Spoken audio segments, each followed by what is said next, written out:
This is Abbi Rago, and I am a cosplayer. You're listening to the Doctor Who Collectors Podcast. Keep collecting.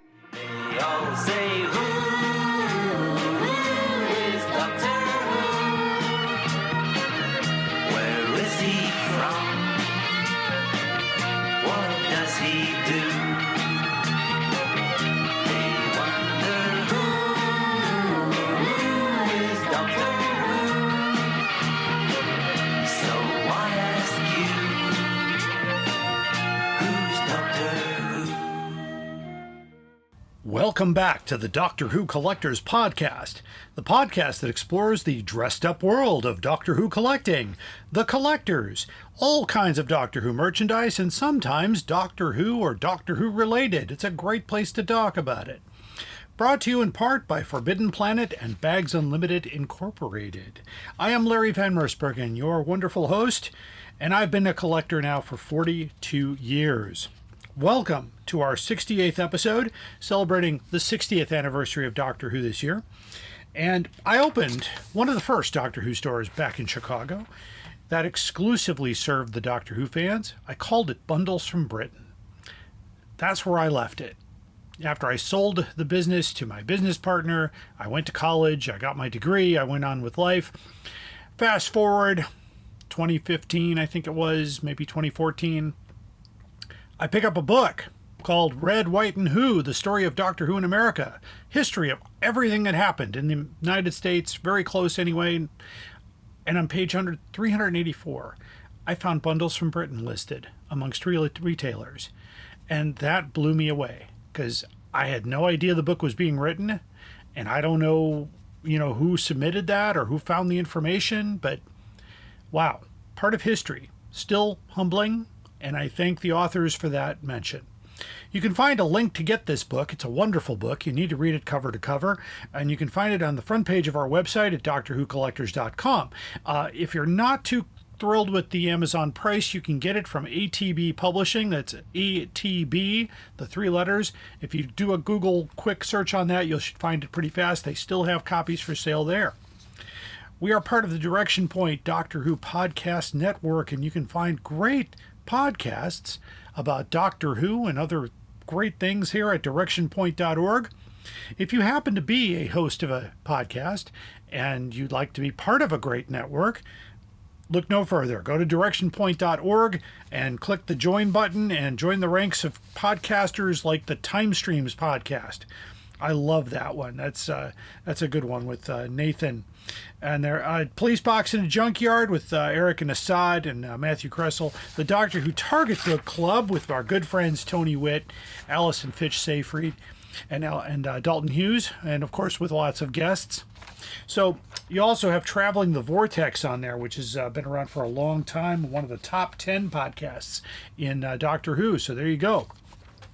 And speaking of links, two great resources that I like to include in every episode of the podcast include timelash.com. And if you go there, select the TARDIS library, and it's a great place to keep track of new releases of media, books, records, videos, Blu-rays, and you can create a free account and keep track of your collection. Just do a search, say, I've got it, or I want it, create want lists. He's even got links to Amazon sales and an eBay search engine built into the site.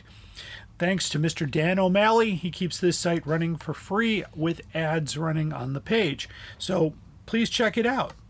If you need to do a deep dive, and I mean a deep dive, into Doctor Who collectibles, and you want more than just the courtesy mention on the Doctor Who merchandise site, you need to find the Doctor Who toy box, I should say, the toy box.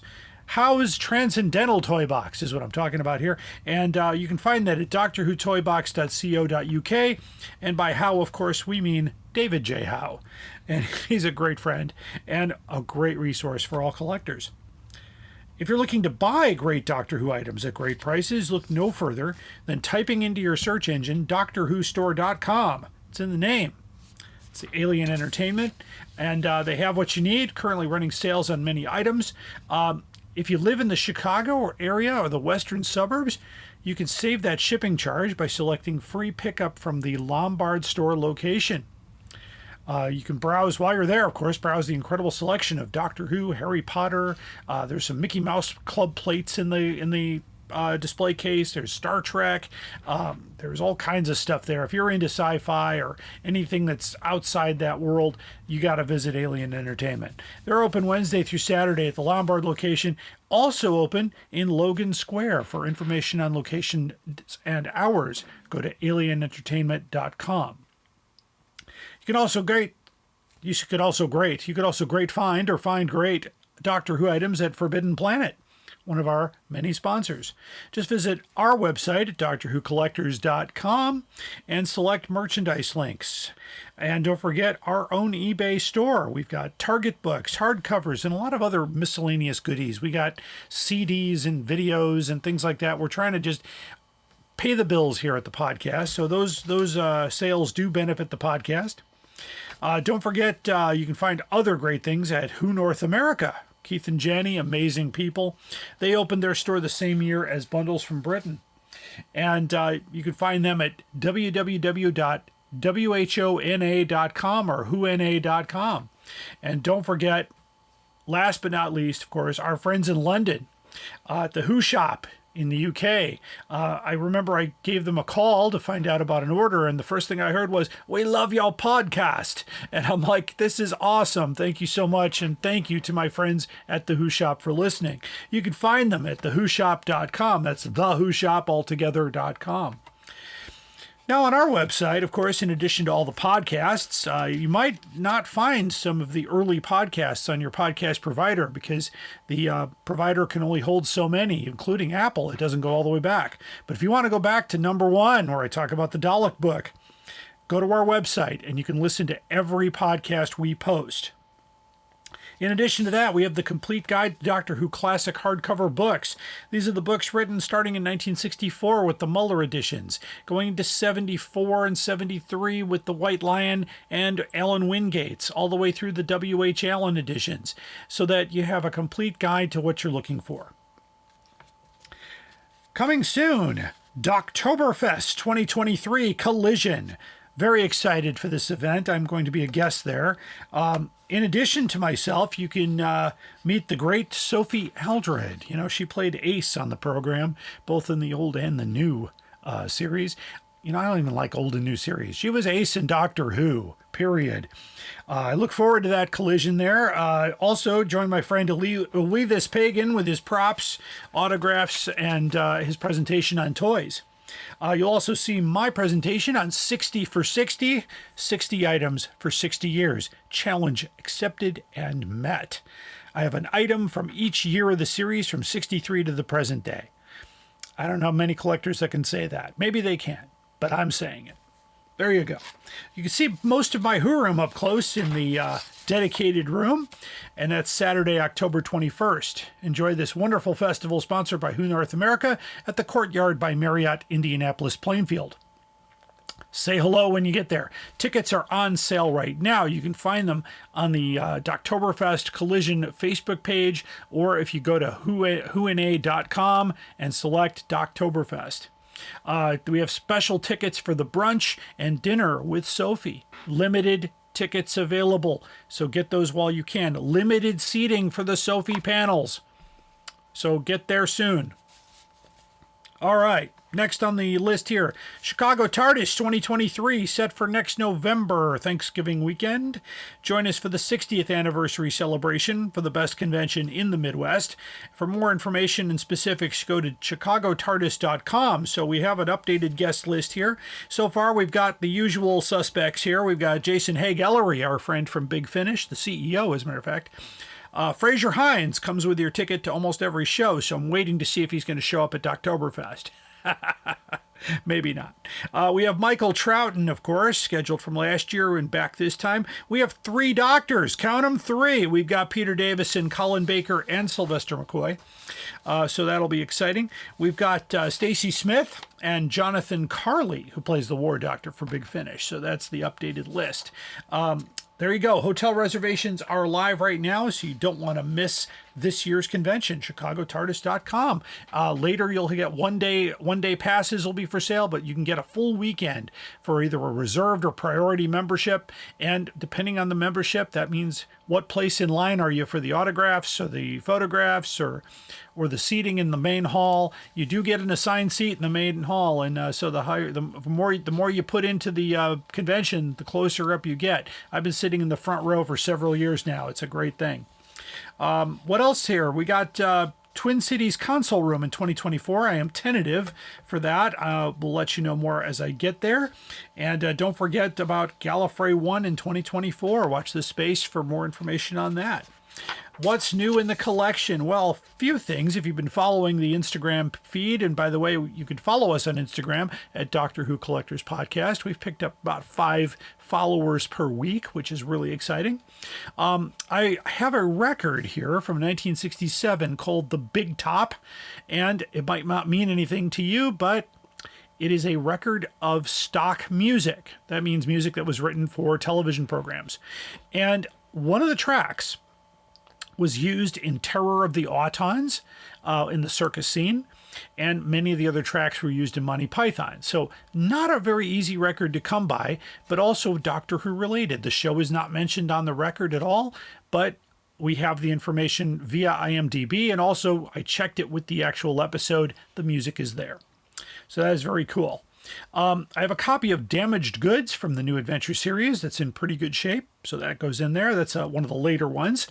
I got about 10 or 12 Blue Spine books, thanks to Mr. Gene Smith at Alien Entertainment. He's always looking for things for me and holds them aside usually, which is really nice. I got an updated Race to the TARDIS board game. They have updated it with new doctors and new cards and things like that. It's if you remember, the first Race to the TARDIS game just had Jodie Whittaker on the front. This one has all the doctors on the front. I got another talking K9 that I was very optimistic would have what I needed to make a working one, but not so much. The motor on that one wasn't working very well. It got a little banged up in shipping. The seller was very gracious and gave me a 10-pound credit, which I was very happy to get. So out of the 3 K9s that I've got sitting in front of me here, I'm hoping to create one voice box that works. I'd like the poor guy to speak after all this time. I still have the box signed by John Leeson where he wrote it from Silent K9 because he wasn't talking when I had it signed. Well, we'll hope for that. I have a Mark Dalek, which was reproduced by Daypole, the black model. It's number 4118 of 10,000. So those are floating around here and there. I saw one at Chicago TARDIS a couple of years ago, and I've got this one now in the collection. And finally, a Doctor Who Favorites Candies box from 1979. The box is in very good condition. Of course, the chocolate long gone, and if I probably wouldn't have the chocolate in there anyway because it would probably attract rodents and stuff like that. We don't want that anyway. So there we go. So that's everything there for now. So stay tuned. If you want to get up-to-date things on what happens here in the Who Room, check us out on Instagram, our Facebook page, our Twitter feed. We post regularly. So there we go. We have a lot of rumors flying around there about our classic hardcover books. People have said, well, I've seen a Space War third printing or something like that. And I'm here to say, well, we don't really think that exists. But I'm always on the lookout for concrete proof of the existence of books that may not be in our guide. So if you are a hardcover collector and you've got a third printing of something other than Loch Ness Monster, because we know that one exists, please contact me at drwhocollectorspodcast@gmail.com. Also, if you're a Doctor Who collector and you have not shared your story, get in touch with me. We'd love to have you on the program. If you're a cosplayer, we'd love to have you on the program. Tell us about what you do, how you go about it, your way of life. You know, let's say we want your story to be heard. So let us know.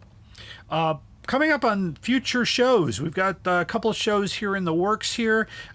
We will have Andrew Skilleter on the program talking about his artwork with Doctor Who. He is a legend in the area of art. I also consider him one of the big 3 of artists of Doctor Who, in addition to that with Chris Achilleos and Alistair Pearson.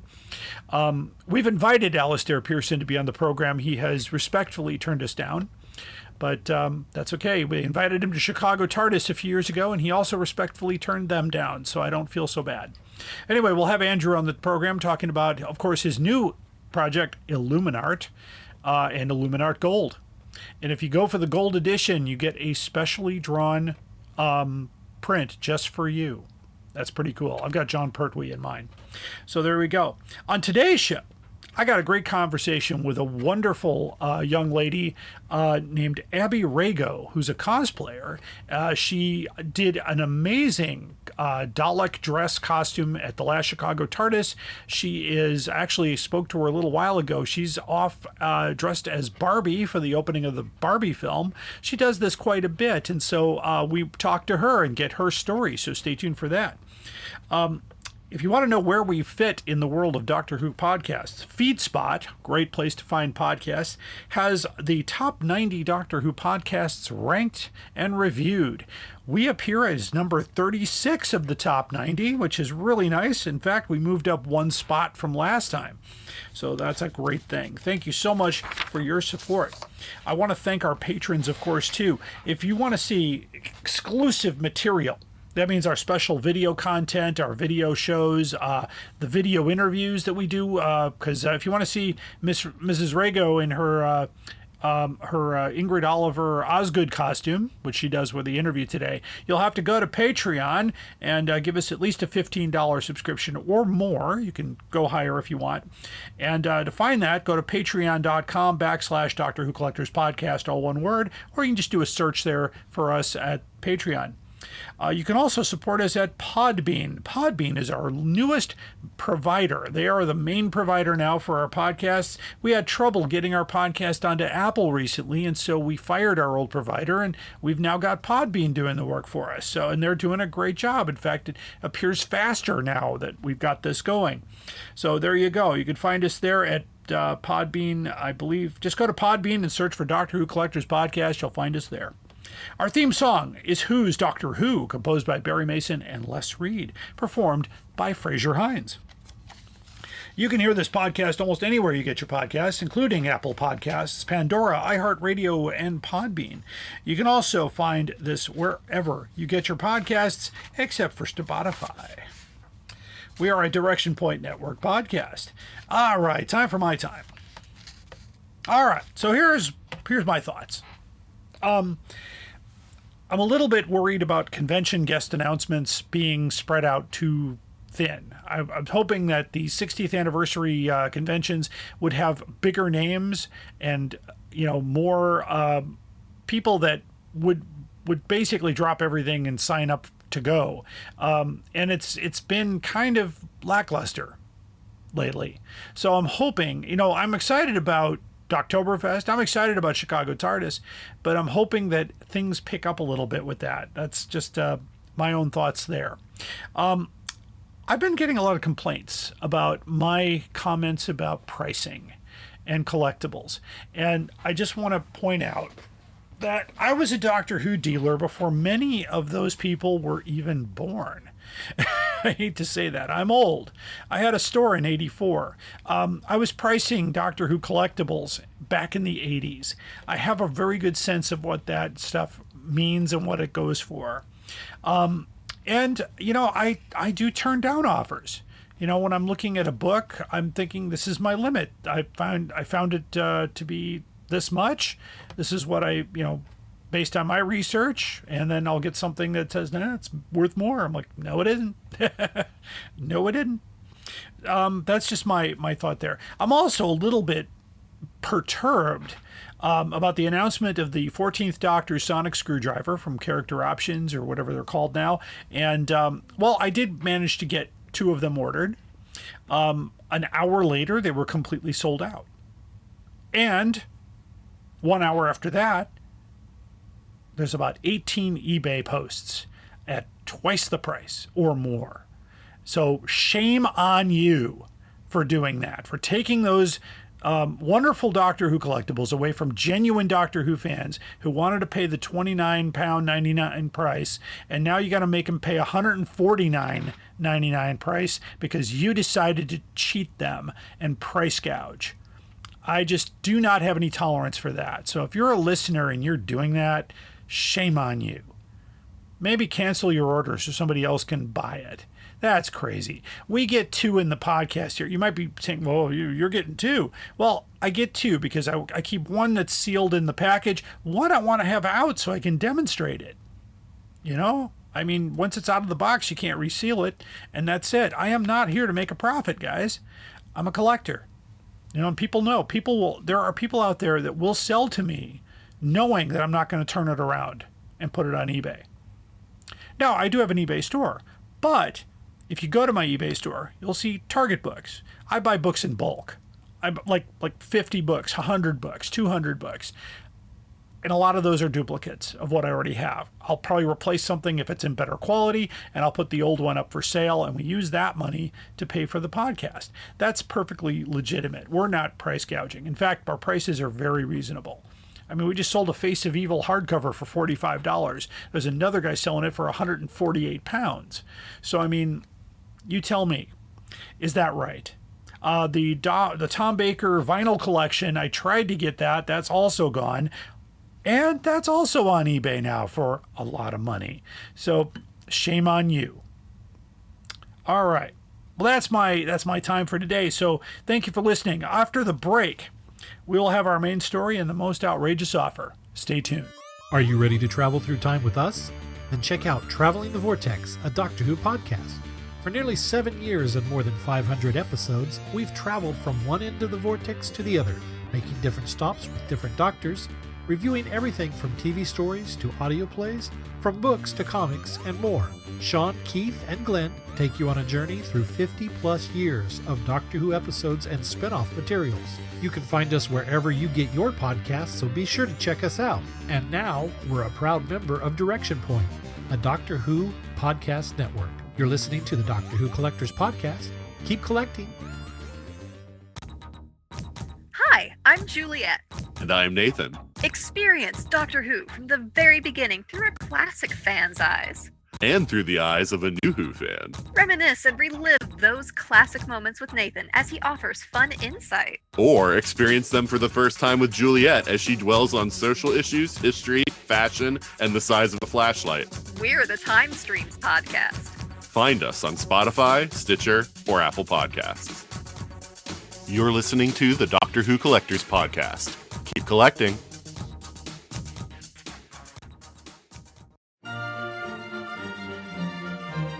We are going on a journey, a very long journey, through the world of the Target novelizations in publication order. Every week, we are looking at a new book, talking about Terrence Dicks, Malcolm Hulke, and all our Doctor Who novelization friends. Whatever you do, keep turning the pages.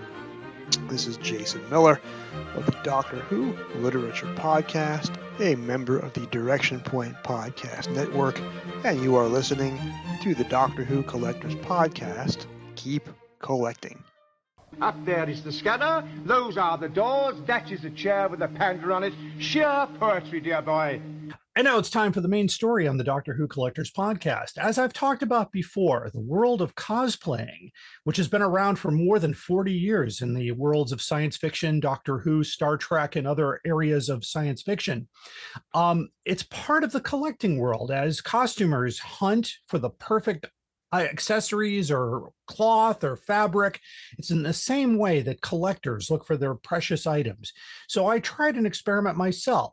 When I wanted to create the perfect Fifth Doctor costume, it took me over a year to put everything together without buying at least one licensed product. I had to get the celery from BBC, but I still put it together, and I joined that world last Chicago TARDIS, which was an opening experience for me. And since then, I've had a lot of cosplayers on the program, and today I've got a notable cosplayer who's appeared at C2E2, Chicago TARDIS, and probably other places we're going to learn about. So please welcome to the program, Abbi Rago. Abbi, welcome to the podcast. Hello, thanks for inviting me. You're welcome. And my video audience is seeing that she is wearing the Osgood cosplay, which one of our favorites, because that character kind of had the cat pin, the scarf, and the glasses, and was the unit technical advisor, which was an amazing amazing character. So I think a lot of people identified with the fact that she was a fan yes, within a big, the program. She yeah, was and a Doctor Who that's fan, just like us. Oh, absolutely. And it's and that's come across in many of the shows. I know sometimes the unit technical advisors are like, wait, it's him? I can't talk to him.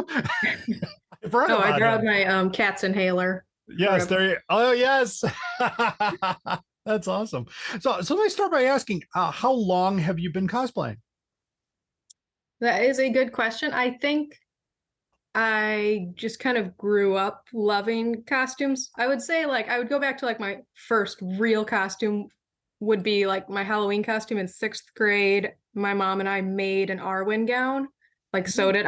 I would say she probably did most of the sewing, but she made sure that I was very involved in it. So dressing up as Arwen from Lord of the Rings was my first like homemade costume. My mom made a few other costumes when I was little, like princess dresses when I was in preschool and stuff. And then from there, kind of just going a little extra for like midnight movie releases, midnight book releases, when those were a thing that people would dress up to show up for release parties. And then kind of slowly getting into conventions too. Mostly really starting around 2016, like after I'd finished college and kind of had more free time was when I started escalating more. Okay. So, yeah. And so that whole thing got you into the whole world of the cosplay. Yeah. And that's a great thing. So let me ask, what kind of cosplayer do you consider yourself? Well, I wouldn't say I'm a professional cosplayer because I don't get paid for it, but at this point I'm doing really frequent events between I still only done local conventions within the Chicago area, but I'm also really involved with some costuming volunteer groups. So we do nonprofit kind of charity fundraiser events and hospital visits and stuff like that in our character costumes. So that has gotten me a lot more costuming time than I used to. I used to just do like 3 or 4 events a year, and that was it. And now it's multiple times a month. Okay. Has anybody ever offered you a commission for a cosplay? A few people have like mentioned it, but at this point, I don't have enough free time to make as many costumes as I want to make for myself. So I would not take on paid work for other people because I already have a full-time job that pays me better than costuming work would pay. Absolutely. But let me rephrase that question. Has anybody offered to pay you to be in a specific costume? Paid appearances? Paid appearance, yes. Not officially, I don't think. No, okay. I guess not. Okay, no, okay. I got to meet Abbi at Chicago TARDIS, and she had this amazing Dalek dress that she was wearing for the masquerade, and I know we talked just briefly there, and mostly through your Instagram page, but it was just wonderful to see just the I was new to the world of this myself, even though the history that I have with cosplaying goes back to 1984. I was part of a Doctor Who fan club, and listeners, I know you've heard the story, but I'll tell Abbi just so that you can hear it again. But we had an older member of the group who was a professional graphic designer, professional artist. He was an actor, a clown. He was all this stuff, and he decided for the '84 Chicago. It was a big Chicago. It wasn't Chicago TARDIS. It was called TARDIS 22. Or TARDIS 21, excuse me. It was the 1984 at the Hyatt Regency, probably way before your time. But anyway, he decided he was going to build a Davros. And so he got an old powered wheelchair. He built the whole base. He got the leather jacket, made the latex mask.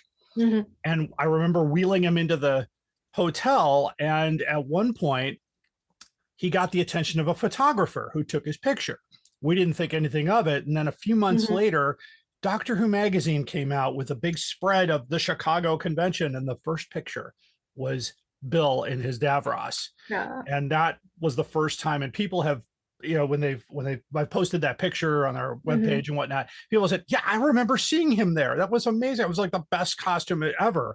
And I thought, that's something. And there was very few people in costume at that conference. But as time goes on, it's like almost every conference I see costumes, and I've gone to conventions where they're like, hey, where's your costume? Like, oh, sorry, I didn't think that was a requirement. But that's what I think is amazing about going to the different conventions and seeing all the different costumes that are literally sometimes even better than what the prop department had for the original character. So that's Yeah. really something else. Yeah, I think when I first started going to events or like bigger conventions, like the celebrity guests were a big pull for me. But then as time went on, I've kind of cosplay is like the main thing I go for. And if I get to get a picture with a celebrity in my costume, that's just a bonus on top of that. I'm going rain or shine because I want to dress up and meet other costumers and just interact as my character. And that's great because I know, for instance, like Chicago TARDIS has a whole pie slice of costumers, with folks Mhm. like Jen Greeley and Mhm. who are really have been with that for a long time and really Yeah. help, and also a place to help cosplayers as well as promote it and keep people safe in their costumes as well. Which Mhm. leads me to my next question. Of course, this is a sad moment of the whole thing, but how do you deal with hate comments? For the most part, I don't think that I have gotten too many very negative comments. Well, let's put that in the same category of Yeah. hate/inappropriate comments. Yeah. How do you, For the- because I'm unfortunately that's a terrible thing in our world, but how do you deal with that?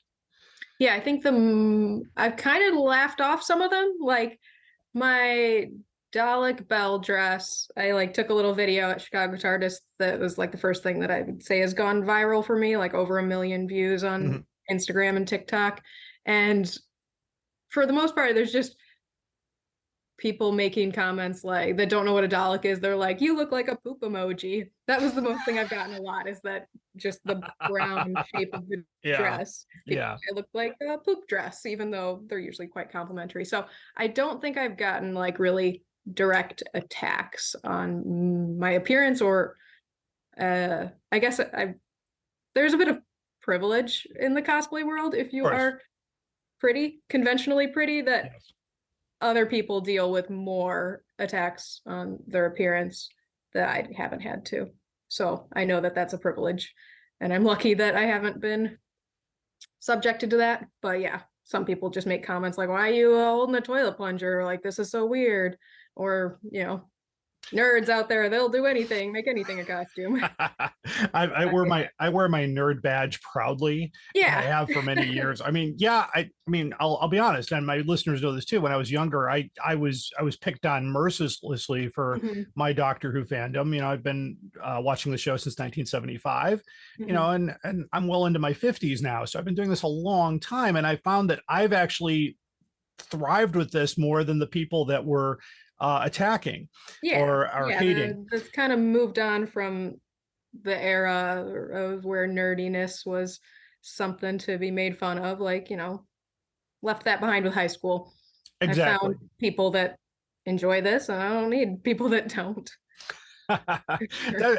Exactly, and unfortunately we have some people that never leave high school, and that's Mhm. the and especially with social media as their Yeah. platform, they tend to, they'll look at a especially, unfortunately and sadly, they'll look at young women in costumes and decide that I'm going to target this because this Mhm. is but what are you doing? And Mhm. I also love the fact that you do a lot of cosplay with your husband, which Mhm. is really quite something. So, do you frequently do those things together, or do you prefer to do things alone?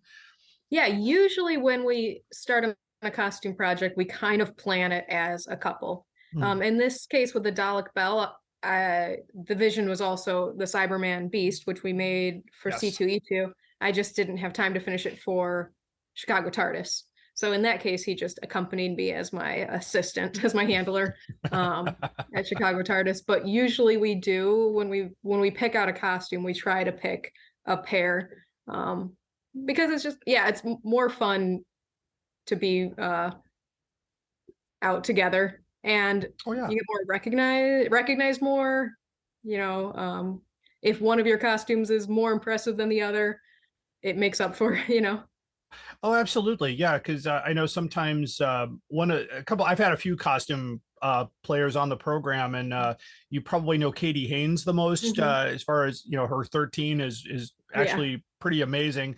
I took her to Doctoberfest in Indianapolis last year, and she won the costume contest, having never been to that convention before. Because not only does she do the costume, she does the character as well. Yeah. She, and does all that. And then there are some that really put their effort into. Matt Bovington is another one from England. He has all the doctors, and he actually does a video on location shoots. He'll go to like, here's where Caves of Androzani was filmed, and does all that in costume, which is pretty amazing. Let me ask, what was your most expensive cosplay project? That is a good question. We have been asked that before, and I don't know because we don't usually keep a list of all the costs. If we were just talking about the Dalek Bell, I don't think that one, the Dalek and Cyberman weren't too expensive because we didn't have any big kind of prop weapons or anything. It was mostly fabric and like other small accessories. So being that those are kind of what we're most famous for recently, they were definitely not our most expensive. Last year we made Link and Zelda, and the swords for Link were a little bit expensive, but recently one of my next costumes, I'm gonna make giant articulating wings for a gold Wonder Woman costume that I made in 2020. Nice. Okay. And that will be a lot to pay for the frame parts and the electronics that go with that and stuff like that. Yeah, that's one of the concerns out there. I know that I've talked with many costumers is when a character will use a certain piece of clothing, and a manufacturer of that clothing finds out, oh, they're gonna be buying this, and they raise the price. Like the Indiana Jones leather jacket apparently was a common jacket until they found out that he used it in the movie, and now it was 8 times the price of what it used to be. And I thought, wow, that's crazy. I had the same issue trying to find the Optimo Panama hat for Peter Davison because those are made in Ecuador. And the problem is that they're not always available. And when they are available, they're not cheap because they're all handmade. The other problem I had was the cricket sweater, because you have to buy an actual cricket sweater. And those are $200 to $300 because they're all handmade. Plus, they know that you're using it for Doctor Who. So I'm like, oh yeah, so you found us out. That's one of those biggest things. So I'm trying to think back if there was something that I bought because it was an exact. Last year I was making Nicole Kidman's AMC costume for Halloween, and I I stumbled across the site for the that was selling the Michael Kors jumpsuit that she wears, and it was like $1,700 or something, but unfortunately it was sold out in my size, so I glued some rhinestones on a $30 Amazon suit, which probably was just as good. That's I spent more on rhinestones than I spent on the suit. Right. So I mean, that's one of the things that I know costumers, especially those that do different costumes, have to look at. It's like, how much of my budget am I going to spend on the whole thing? Usually we kind of just look at it item by item and be like, is that worth it, or can we make it for cheaper? We don't 100% make our costumes. Like the ones that we have used for competing, the few that we have made almost completely. But other ones are more 50-50, like buy the things I can buy. If it's a regular t-shirt, why would I make a regular t-shirt? And then sometimes we also just buy a complete costume and only do little tweaking, alterations and things like that. So a little bit of each to maintain our sanity. Absolutely. Yeah. In the world of the costumes that can be bought professionally, I know there's a lot of adult costumes, like the David Tennant coats are now going for $1,500. But they're the actual coat, or you can buy a working sonic screwdriver for $900 because the lab that made the one on screen is also making them one at a time for anybody who wants one. So you can go that route. That wasn't an option 20 years ago. So this is kind of a nice thing. So I just, by the fact that you do make stuff, you're a well accomplished with a sewing machine and things like that, because that's something that's kind of a lost art nowadays. Growing up, my grandma owned a sewing store, so when we visit her, we just hang out at the sewing mart. and so, like I said, my mom made me some costumes growing up. And so I knew the basic, how to run something through a sewing machine and sew two things together and how to alter seams and things like that. But the rest of like the skills that I've built in order to make a ball gown has just been picking up things one at a time. Like the instructions say, gather something. Let me Google how to gather something. And then years later, I'm gathering everything. So yeah, so as a result of just having that background in a sewing store, that's pretty amazing because A little bit. I've been a high school teacher for most of my career, and they've taken away the home economics where because I learned how to sew in high school. Yeah, which in I think middle school I had home ec sewing module. Yeah.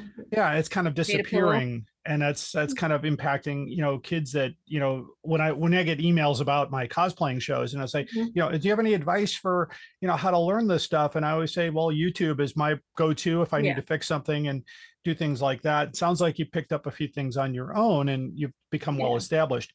My personal as far as I do follow Abby on Instagram just to kind of see what she's up to, and there's the Link costume she mentioned is pretty amazing, so you got to check that out. Yeah, we did the Ocarina of Time, Link and Zelda, the very classic version, which was a nice flowing dress for me and just the bright green for my husband. Nice. Yeah. Let me ask, what was your first convention appearance?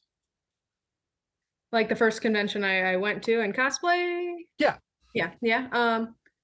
So I had gone to LeakyCon, which was a Harry Potter convention in 2011 and 2012. And then I started going to Chicago TARDIS in 2013. Okay. And then we started going to like the bigger conventions like Wizard World Chicago and C2E2 2016, 2017 era. Okay. So, adding them on. Yeah, it's the conventions. I was a Doctor Who dealer back in the 80s. So I had a store, and we went to the 1885 TARDIS 22 convention, and that was a $20,000 weekend. So it was the first time we kind of did that. Of course, and I'll tell you the story since my listeners have heard it. I sold my half of the business to my business partner in 1987, and my business partner was Gene Smith. The showrunner of Chicago TARDIS. I've met him. So we've actually when I came back to Chicago and started figuring out where this convention was, I had no idea Gene was a part of it until I went in 2016. I said, "You're still doing this?" Because we started together in 84. So you'd been away from 90s to 2016? Yeah, pretty much. Yeah. Okay. I was, I went to college, got into my teaching life, and didn't know anything much. But the funny part of that is I had a relationship with Katie Manning, who's Third Doctor companion. And so she wrote to me and said, "Hey, I'm going to be in Lombard this November." And I said, "Oh, cool. Let me find out more about this." And it was awesome because as soon as Gene and I recognized each other, he took me backstage and introduced me to Paul McGann and all these wonderful people. And I thought, oh, this is really cool. So I've kind of moved forward into that world. Let me ask you this too. How do you see yourself as a cosplayer? Do you see yourself as Abbi Rago, or do you see yourself as the character when you're in costume? For the most part, I am still myself. Okay. Much more than some people that really immerse themselves in a character, mostly because like I have so many just friends at the cons and stuff that I am interacting with as myself and enjoying my own time as a kind of vacation at these cons. And also just because I do so many characters. The difference would be when I'm interacting with children, I would stay completely in character and respond as if I'm Belle or as if I'm Wonder Woman. Those are my two most common charity characters. Or I've done a lot of Wasp recently for Marvel events. And so those ones I kind of put myself in the mindset of like my superpowers and my name, remembering my name is Diana and not Abby. Right. Introduce myself as that. But with adults, I wouldn't act in character unless they wanted me to do a video for them or something like that. Okay. And of course I have to ask, since we're on the Doctor Who Collectors podcast, I do see a Doctor Who poster behind you. Any other Doctor Who items in your life that spring to mind? So that one's the exploding TARDIS Van Gogh poster. Van Gogh, yep. Yeah. Most of the art in our house is from conventions. Okay. So there is a We're getting a tour, everybody. Here watercolor we go. TARDIS. Oh, that's nice. That artist, I can't quite read. I've gotten a bunch of their stuff at C2E2 and things Sure. like that. Oh, nice. Got a lot of Lego sets, but I don't think, has Lego made any Doctor Who? Oh, I yeah. have a ton of Lego, but I don't think I have any Doctor Who Legos. Yeah, Doctor Who did make, there were some Doctor Who Legos. I do have a TARDIS, not a Lego Oh, TARDIS. yeah. There you go. Yeah, along with, Batman and Of course, Nintendo. yeah. We built Lego Rivendell Okay. very recently. I was chronicling that on Instagram. Oh, was nice. That looks great. Giant set, like 6,000 pieces or something. Yeah. Oh my gosh. And then I have some of my photos from conventions. Basically, Oh yeah, yeah. let's see. Okay, yes, yes. There's Sylvester. I recognize that set. Yep. And then I've got David Tennant from C2E2 Oh, nice. Yes. and Arthur Darvill. Arthur Darvill. Oh, Arthur's great. Now, Yeah. a lot of the other Chicago TARDIS photos I had done, I didn't keep the physical copy because I had like another friend in the photo and let them keep the physical copy. Oh, that was nice. More Okay. photos, these are more Marvel actors. Oh, nice. Yeah. Put them on the other side. Very cool. So I don't think anything else is TARDIS, but we've got all our fandoms represented around our house and Sounds mostly like it. with art that we got at conventions. Okay. Well, of course, I host this podcast from the Who Room here in Mhm. Aurora. I am told I have the largest collection in the United States, Wow. at least from other people. I don't know if that's absolutely true, but I've been doing it for 42 years, so it's been quite something. My next panel sessions this year are going to be 60 items from 60 years. So I have an item from each year of the program from 63 to the present day. Wow. So that was something I took the challenge and I said, oh, do I actually have everything from that? And I actually do, which is kind of, because 63 is a challenge because no official merchandise came out until 64. Ah. So I have something from 63. So everybody's scratching their head. What does he have? Well, you'll find out later. Right. That's great. No, wonderful. So let me see. Last thing here I'm going to ask here. If you have, is there a character that you want to do but haven't done yet? I can tell you what we're starting to do next. Sure. Go ahead. Yeah.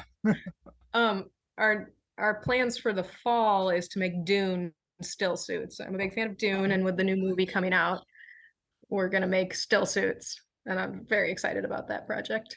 Yeah, it does sound cool. Oh my gosh.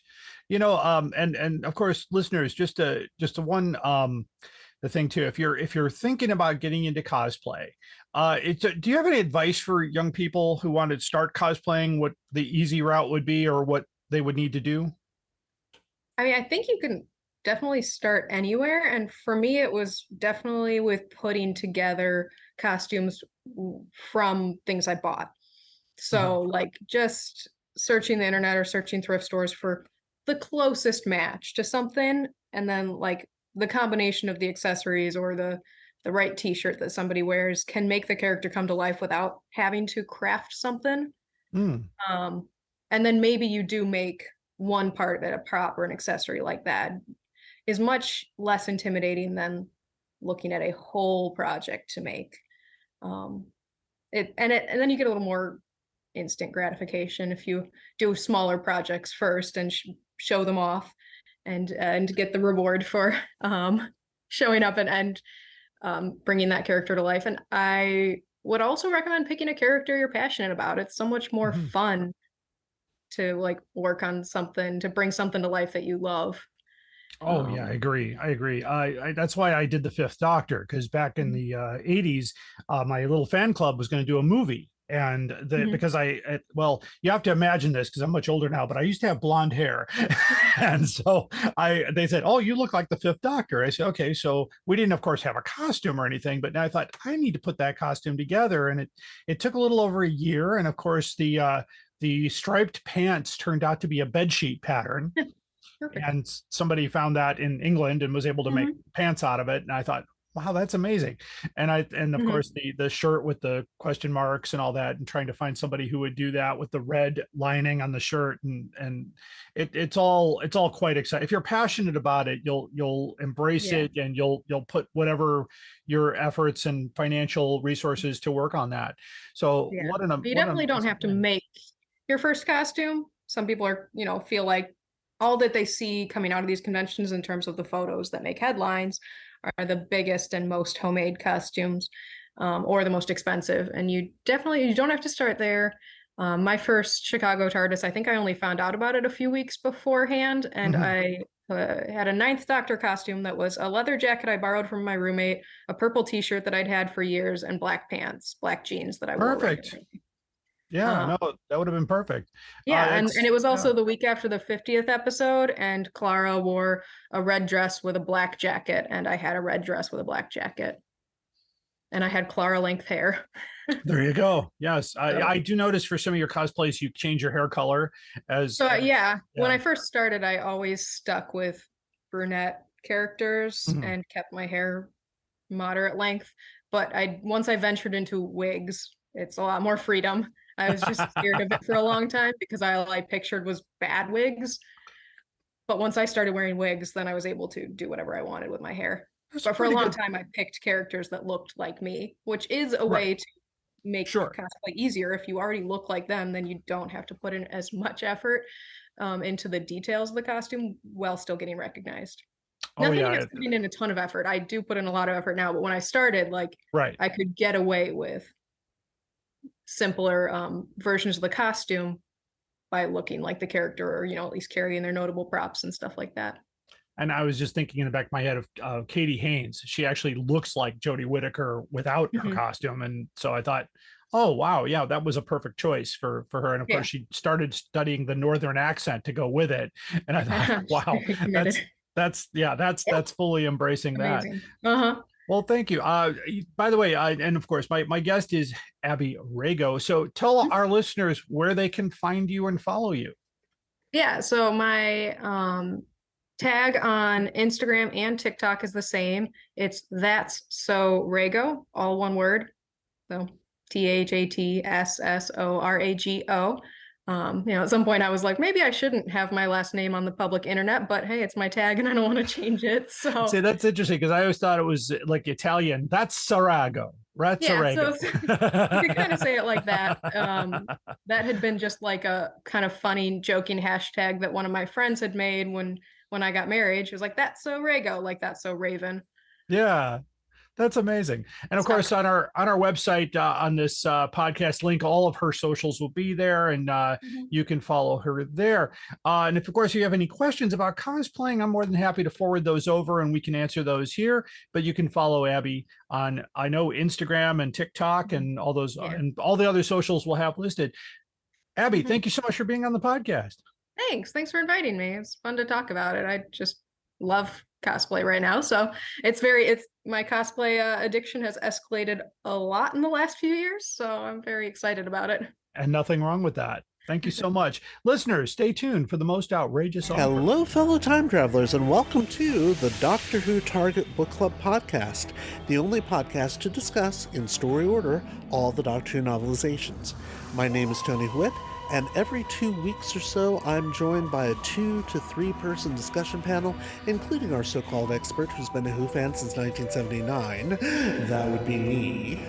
We also get the views of intermediate, casual, and novice fans who either have never seen the show or who have never read these books until these podcasts, including Dalton Hughes and Allison Fitz-Seyfried. You can find us on iTunes, Stitcher, or wherever you find good podcasts, or even ones like ours.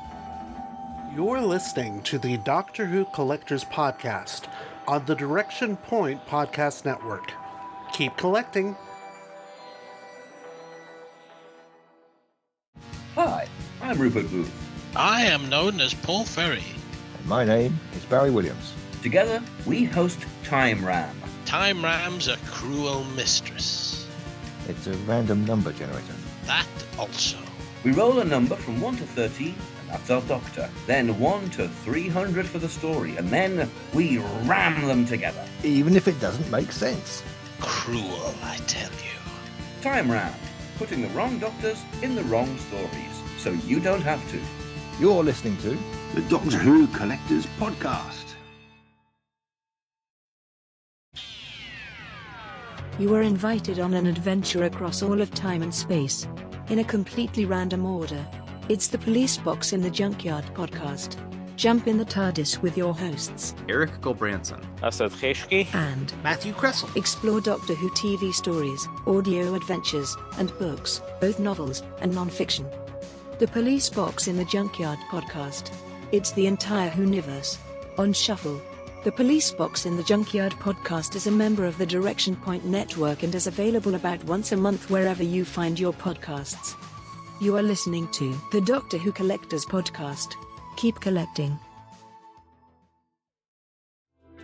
The Vervoids are probably the best dirty joke in Doctor Who. They're hermaphroditic plants. A lot of plants are. So there you go. It's based on science. No, they'll ship anything. There are probably 11 and handle shippers out there. You just have to drill a hole where his mouth is, and you're all set. You know he needs the room. I've seen it in pictures. I'm not saying you're not a fan. I'm saying you don't know what the fuck you're talking about. Doctor Who gives a drunken Doctor Who podcast for the end times. All my travellings throughout the universe, I have battled against evil, against power-mad conspirators.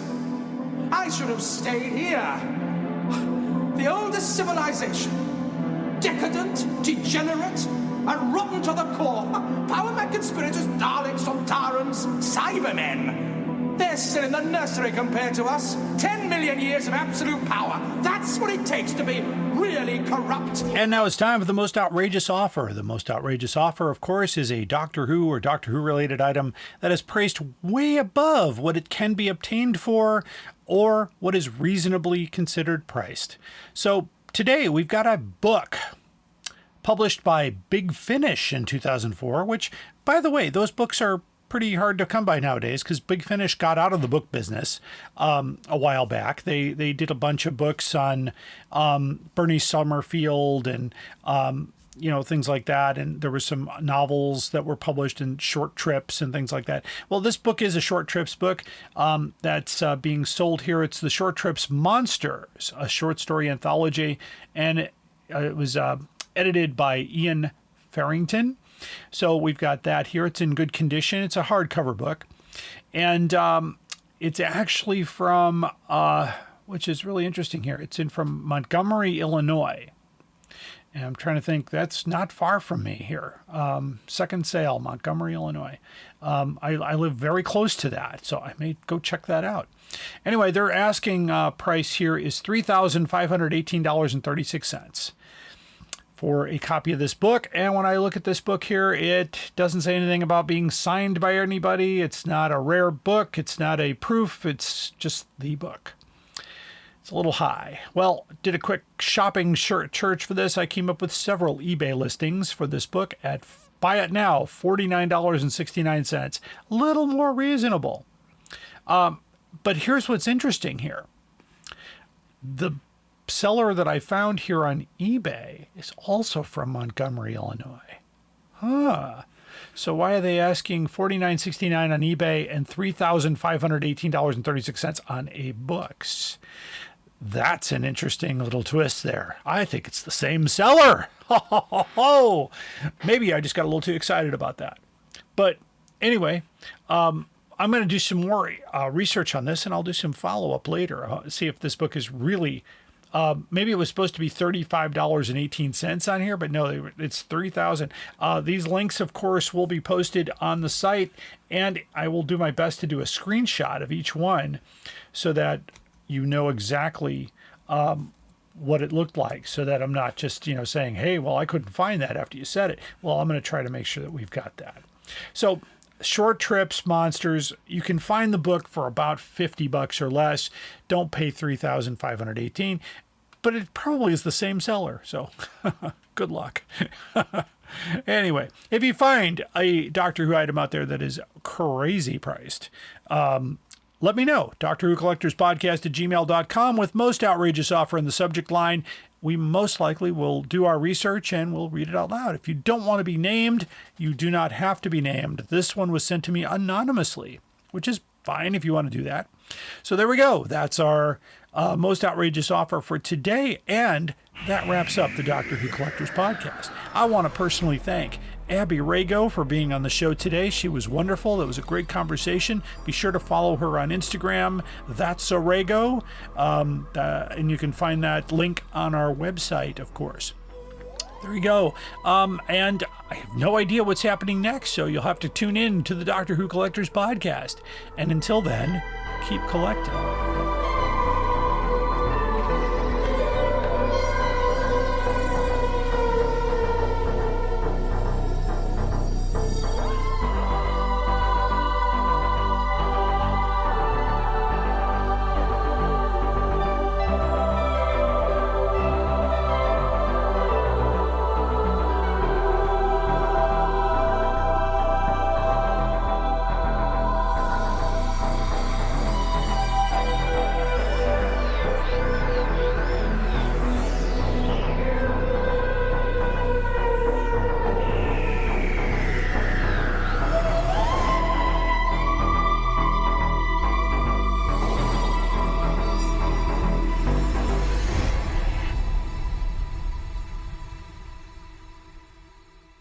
Direction point! Direction point! A Doctor Who Podcast Network.